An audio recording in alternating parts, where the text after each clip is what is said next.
on, guys? Welcome back to another Halloween video. My name is Riley. That is Nick. So today's a little bit different. A little table talk discussion here. We're gonna try not to make it too long, because we know we can make it long. Then we can just talk about this for 3 hours. And we have. And we have. Today we're gonna talk about, is a Halloween game really possible? What elements would you have to bring into it to make it work? And is it really worth it? Copyright-wise, is it even possible there? A lot of things to discuss. We've been planning on doing this video forever, Yeah. okay? We reached out to Jimmy Champagne a long time ago, a couple months ago at least now. June or July. Yeah, and he sent in a clip discussing his idea for a Halloween game.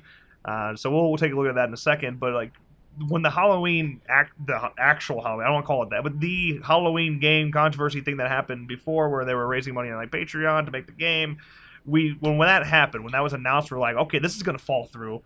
Like, we knew that wasn't going to work. Honestly, not a shout to those developers. Like, I don't want to chop them down, but like that just Right. legally was not going to work. right, and I'm surprised they stayed up as long as they could. Like, Yeah. I thought that cease and desist was going to come real quick. Yeah, and the fact that they never even got one, like they just failed Internally. Yeah, they just kind of fell apart over there. So when that happened, we were like, okay, let's just not talk about a Halloween game at all for a while until we let things settle down here. Right. And now we're finally at the point where we think it's good now. I think we're good to go. I think we could do it, and now we're so close to the film, it's a good time to talk about it. Yeah. So we're gonna do that now. First things first, I want to look at Jimmy's clip. I think he'll give us a good thing to start with and run with. So here you go. Check out this clip from Jimmy Champagne. So the big idea I have for a Halloween game is a AAA version of Friday the 13th mixed with some tower defense mechanics. It's going to be 1v1 where one person plays as Michael and one person plays as Laurie. A map that I have in mind is Laurie's house from this year's Halloween, where the person playing as Laurie will have to outfit it with a bunch of different traps, and the goal of the person playing as Michael will obviously be to kill her. They have so many different options for different Michaels and different maps, and they could bring in characters like Annie and Linda or Jamie and Rachel from Halloween 4 and 5. I think the possibilities there are endless. So that's my big idea for a Halloween game. Thanks for having me, guys. So Jimmy brings up some interesting things that I would not have even thought of to Right. pull into a Halloween game. Right. A 1v1 setting is extremely interesting, for one.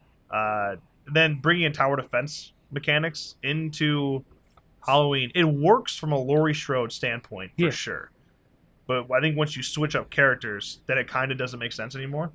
And I also like, I don't know, like, would a Halloween game be better in a 1v1 environment that's driven by suspense like that, or would it be better in a 7v1 environment or 5v1 environment? I could take a 3 or 4v1. I think 4 or 5 would be the best for a multiplayer setting. Yeah. But we always used to talk about, if a Halloween game were to happen, it would have to be driven by story, right? Like, you'd have to have a single player. Right. The more we've thought about it, the more we think that maybe that's not true. Maybe it is possible to bring it into a multiplayer setting. Right. And every time we're like, it would be great to do a Halloween game, Telltale. And, good thing we didn't record our clip for this 3 weeks ago, 2 weeks ago, because as you know, Telltale, unfortunately, is damn near no more. Yeah, there's 25 people now. Right. Really shitty situation. So that's not going to happen anymore. Yeah. So it begs the question, where do you want the game to go? Right. I personally think it should go multiplayer. I never thought that before, but I personally think it should now. Right. I think it should be somewhere in a 4v1 situation. And if the thing is, though, it can't be Friday 13th. It can't be a fast-paced Michael charging at you and you hit him in the face with the bat. Right. The first thing I would say, no weapons. And especially weapons hitting him. Okay, if you want to maybe one shotgun a game, or one handgun a game, or a camera flash, maybe a handgun would work better. Yeah, something like that. Otherwise, if you're in 2018, phone flashlight, Yeah, or just a flashlight in general. I never really liked the Dead by Daylight flashlight thing. Right. To me, it never really made sense. Right. Like, you really think you can distract me that bad, but the basic ass click-on flashlight, you'd have to get some high-beam shit, okay? You'd have to get some top-grade flashlights to make that work. Yeah. But, I don't know. Those things also get really annoying when you're just constantly blind every 2 seconds because someone's constantly just hitting you with that flashlight. So, yeah, I don't know how it would work weapon-wise, but I know weapons should be extremely limited in a Halloween sense. That way, there's more hiding and playing creatively and strategy-wise, so that there is suspense, so that you're constantly playing safe. You should be terrified to go toe-to-toe with him because you will never win. Yeah. If you get too close, you will never win. You should always just play safe. That begs the question, though: how do you survive? How do you escape the situation? Because you're probably going to be in a situation where you have to be in like a suburbs area. Like maps are confusing. Like, what do you do? Right. You have two. In my head, you have like two options for maps. You have a Haddonfield Street, and like Orange Grove. Like maybe you have like a cul-de-sac. Yeah. Where you can loop around. You get maybe six houses. Like the Dead by Daylight Haddonfield map is about what I would expect. Yeah. That makes sense. Yeah. Then a hospital map. Hospital map makes sense. Yes. After that, you're running out of options. You could do a school maybe from like Halloween 4. You could do things like that. Yeah. So I don't know. It's give or take how that would work. So when you limit yourself like that, do you really have like a police escape where the cops could show up and you get away? You could. It's kind of how several Halloweens end, is by something like that. Maybe you call the police and they're on a certain part of the map, so you can no longer, you have point A, point B, point C. You call the cops, they cover point A. You can only now enter in, B and C. Maybe. Okay. And work your way through the house or through the hospital. You can't go in this way anymore because the cops are down here. But they don't enter, maybe. Maybe that's just limiting where you can enter, like, the house or the hospital or the school or a building or an area. I never liked the police escape in Friday the 13th because I just thought it was too simplistic. Like, you got him called and then you sort of get there. And like, I just think there should be something more strategy-driven. That's why I love car escapes in Friday the 13th, because, like, you have to earn that shit, dude. You have to get it made. You start it. You go. All right? And if you drive and you mess up, you're gone. I never felt that kind of pressure running to the police, except like, oh, Jason's shifting at me, let me circle once and then you're good. Like, I don't like that. That's not exciting to me. So adding the car or like escape set where you have to work for it. Right. I think a truck would work, good. Like an old beat down truck. Yeah. Like you see in damn near every Halloween movie. Yeah. But I also don't think Michael should be able to stop a car. He's never been able to just like stop a car or been a brute force. Right, and there like has to be a way where to stop it, I guess, because then once you get to that point where you're in the truck, you win. Yeah. And then Michael's just going to camp the truck. Yeah. So do you remove car escapes entirely and instead I don't even where you take that is so tricky and like killing him is an option maybe, but you can't kill pure evil. You can't kill the boogeyman. Right. Maybe there's a thing where you kill him and then you leave, you escape, and then at the end, the cutscene, he just sits up. It also, like, who do you play as Lori, or is she like a hero character? Same with like Dr. Loomis. The only people that ever actually save the day in these films, right, is Lori and Dr. Loomis, except Busta Rhymes at one time. But we're not done to talk about that. Okay, so you kind of need those hero characters to be clutch on. Right. So it's just like a certain amount of time you survive, and then once they get there, you can then strategize with them and work your way. I don't know. Like kind of like Star Wars Battlefront 2. Yeah, that'd be interesting. Yeah, that'd be kind of interesting. I don't know. It's really tricky to figure out balance wise. That's why no asymmetrical game is completely 100% balanced. Right. Because it's just so hard to figure out balancing in those types of games. Yeah, it is. So, but like, I feel like this is where like multiplayer is so tricky, and this is why even like discussing it more, I'm like, how do you do it? Because you're not making Michael Myers if you make him too brute, too OP. Yeah, he's not Jason, man. Like, right. Like the Friday the 13th gameplay will not work for a Halloween game. Right, but you also can't smack shit out. Yeah, because that's not Halloween. That's not Michael Myers. That's kind of where like Jimmy's idea becomes more relevant. It's like maybe a 1v1 is the best way to go about it, but then it would be just not being able to talk to people would be kind of boring. But like in a 1v1 situation, like that feels genuine. Like you're being the last alive in like any horror game like that. Right. That's how Halloween feels. Right. Relentless. Right. It's really interesting to figure out, gameplay and balance. That's a really hard part of game development. Yeah. And, creating it. But as far as like, who do you play as? Let's start out with, your your survivor, your people. Yeah. Would you just be a generic character, or would you be someone like, someone like Annie, or Bob? They don't know he's there, but do you bring back those characters, or do you just go straight generic? And the only characters you try to get licensed are Lori, maybe Dr. Loomis. I kind of think a generic survivors that you're playing as would be better. Right. Like if you're just a regular Haddonfield teenager, Right. Then you can relate to it a little bit more. Yeah. Because it's not, you're thinking of this person. Yeah, obviously you're going to pay homage to some of the characters from throughout the series. As far as, Michaels go, really there's no difference like there is with the Jasons. Yeah, like that's the thing. You know how hard it would be design-wise as somebody that's creating the art for these games to be able to differentiate between Michael from Halloween 1 and Halloween 2, right, or 4 and 5 and things like that. Like, how fucking hard that would be. The only way you could really do it is walking style. Even that would be impossible too. Like, but like to differentiate those masks would be so hard. Right. Like you could do it, but I just think it'd be tough and be almost pointless. It's like the difference in those Myers, like you would barely be able to tell in a game. I think, but I think you would have to have them. I think you would have to have different straight up skins. Yeah. I don't think they have different abilities like the different Jasons have or the different killers in Dead by Daylight have. I think they would all have the same stats, and it would just be straight up skins, and you could play whatever skin you want.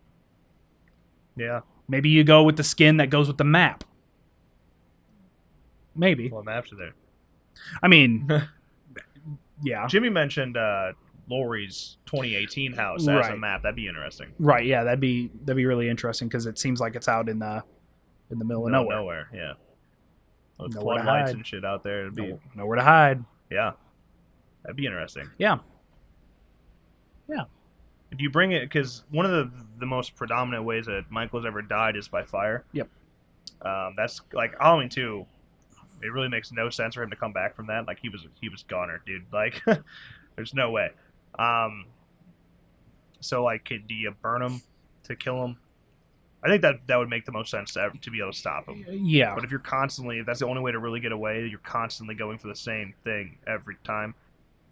Right. I mean, that's the same thing. Like in Friday the 13th, like the goal of the game wasn't to kill Jason. Right. The goal of the game was to escape. Yeah. But now everybody just goes and beats the fuck out of Jason or tries to kill him, us included. Yeah. That's not how the game is meant to be played. So once you figure out how to do it, there's nothing you can really change to really, balance that out. I mean, yeah, with F13, like they got rid of the ability for the sweater girl to swing. Like, how do you balance that out so that every game your goal is to kill Michael instead of hide, survive, escape? Again, balancing is just a huge part of these asymmetrical games. I feel like in a Halloween game, it would be really effective if like Michael could be invisible temporarily. Yeah. So like something like last year does, Yeah. where you can be invisible and just kind of like watch them do things. Right, and you can get into stealthy places like closets and behind doors a little easier. Like that's like a Michael thing to do, man. Like that would be cool. That'd be cool to really just prepare yourselves to scare them. Yeah. I always felt like that was something that Friday the 13th was really missing, is that like you can with stock. If you're a good player, you can set yourself up to terrify people. Right. But like if you could put yourself in a very specific locations that they couldn't get to. Right. And like just suddenly pop out at them. That would be so cool. Like closets behind doors, you could go. I wouldn't say under beds because that's not really a Michael thing to do. Right. I mean, you've seen him come from the ceiling. Yeah. Oh my God, that would be so cool. If he's just in a hallway and you can't see him, and all of a sudden he just lowers down behind you or some shit. Right. Like obviously that's going to take some time. You got to time it right, but like pure darkness, you can't see. You could be running down the hallway and then all of a sudden you see the foot and you're like, nope, turn around, because obviously that's balancing. It'll take them a while to come from the ceiling and come down. Yeah. So if you time it just right, they can't see you, or right now you're behind them. Yeah, and there should be no. That's another thing I thought I couldn't tell if I liked it or I hated it in F-13. I always go back and forth on it. It was like once you're in a proximity of him, you hear the music. Right. Seeing him, Sure. kind of makes sense, but that's also really tough to figure out, especially if you're in a third person element. Right. Which is kind of why I think Halloween should be in first person. I'm glad that last year is in first person. Yeah. I think you can do way more productive scares on survivors if it's in first person. Yes. Not being able to look around a corner as survivor without him seeing you. Right. It is like so scarier. Yep. You actually have to put yourself at risk and put your body around a corner to actually see around that corner. Right. Like that's a risk. That's something that could result in tremendous jump scares. Right. So I think first person would work better there. And yeah, I mean, just don't. He should work in silence. He shouldn't have something that triggers to know he's there. That takes away from him tremendously.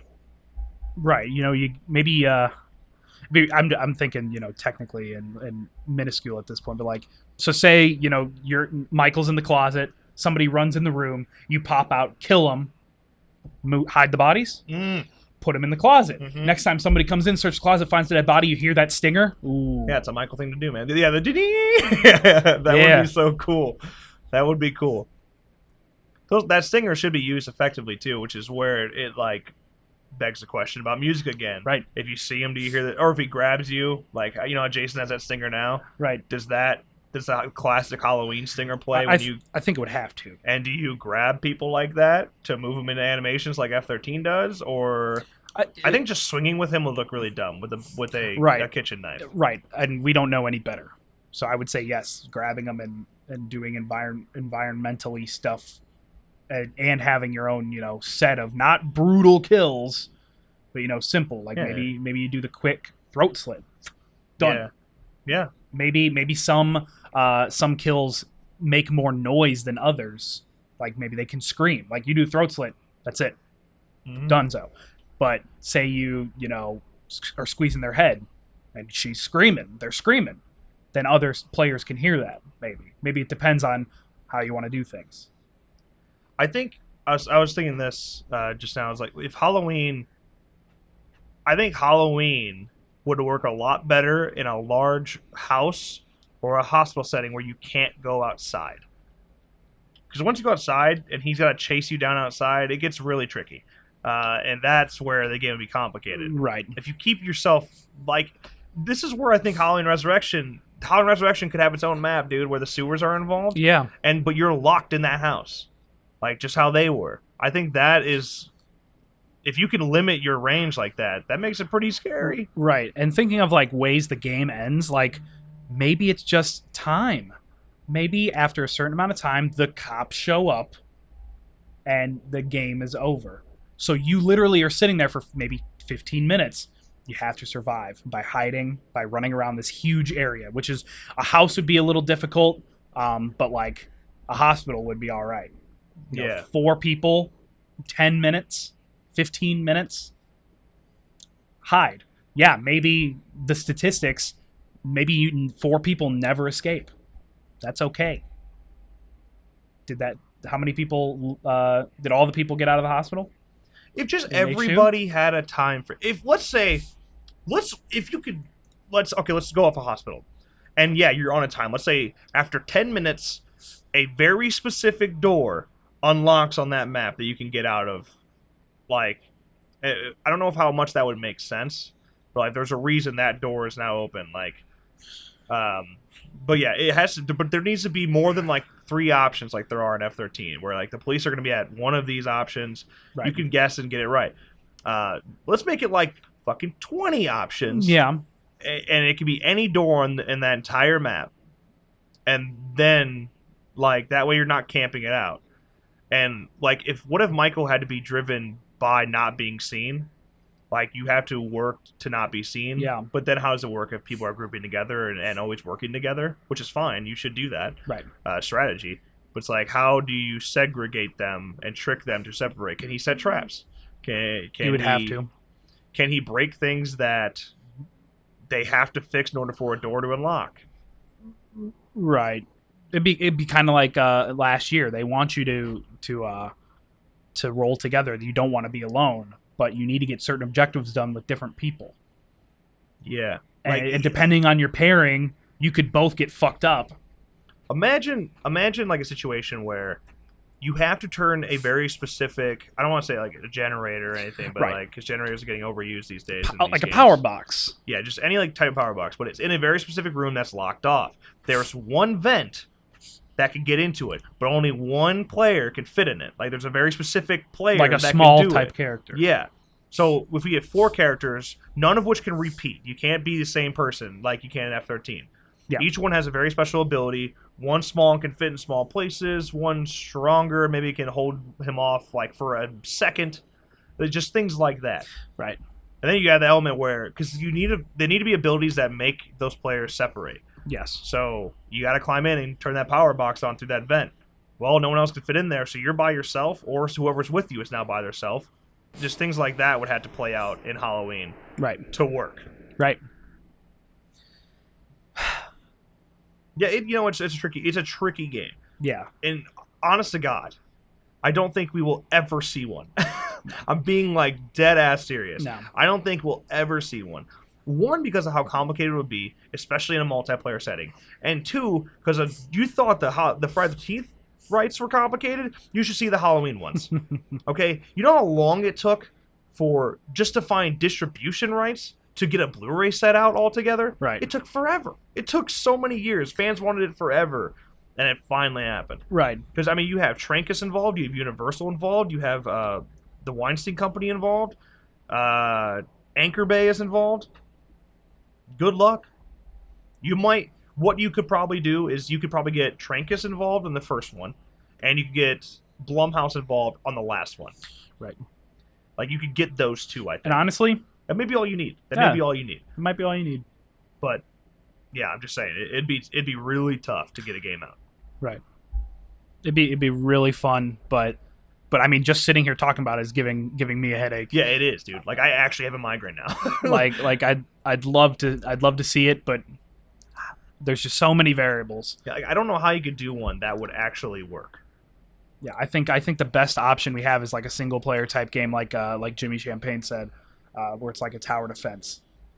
Yeah. Except Michael would be AI. Yeah, AI Michael. Yeah. Which, I mean, I'd play it. I'd play the shit out of it. Yeah. If you could make an Alien Isolation into Halloween, that'd be cool. Yeah. I'm down for that, 100%. Yeah. And then, like, you remember that old babysitter game where you're babysitting a kid? It's now called something else, but it was just a Halloween game. Mm-hmm. And you played a babysitter, and Michael was an AI, and he'd show up, and you had to work. Like, it was a cool game. It was fun to play. It was really cheesy. It was just some Adobe Flash game. Yeah. But it was a good time. I enjoyed it. You could pull something like that into a AAA base, and it will sell. Yeah. No doubt about it. It'll sell. Yeah. Look at F-13. Yeah, yeah. The thing is, though, games like, or franchises, if you want to make more franchises into video games, the ones that would work better, I mean, clearly Texas Chainsaw Massacre would work better. Mm-hmm. Even, like, the Hatchet franchise would be dope to see pull into that area. Jeepers Creepers. Jeepers Creepers would work, too. It would. Just, like, how much do you... Yeah, at what point with those franchises do you say it's too close to the F-13 the game? Because, like, I think Texas Chainsaw Massacre, while you can of course do original things, I just feel like it'd play very similar to Friday the 13th Right. game. Right.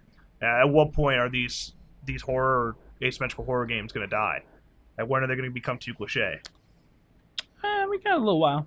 Yeah. Got a little while for sure. So Call of Duty can survive as long as it has. I'm sure asymmetrical horror can pull its way. It's just like, Yeah. you don't want them to be all too similar. Right. I mean, now with you have F-13, you have Dead by Daylight, you have Last Year, you have Hide or Die, Soul at Stake, and all of them are pretty similar. Last Year, I think, is going to be a good turn in the right direction. Same with Hide or Die. Like, they're all implementing things different. Yep. Hopefully, it ends up being a very booming place. There's a lot of options. Yes. I think that's our thoughts. Let us know what you think in the comments below. But if you did enjoy, make sure you drop a like, subscribe, turn notifications on so you don't miss a video or stream in the future. Man, that was interesting. Yeah. Thanks again to Jimmy Champagne for sending in that clip. We really do appreciate it. Sorry it took so long to get the video out, dude. Make sure you go subscribe to Jimmy Champagne. Link in the description below. It's worth it, dude. If you're a Halloween fan or a horror fan in general, he's the guy to go to, man. Yes. He covers everything. Yes. everything, and he does it well. Okay? He's also just a good dude. All right, with that, as always, thank you guys so much for watching. Editor, roll that outro.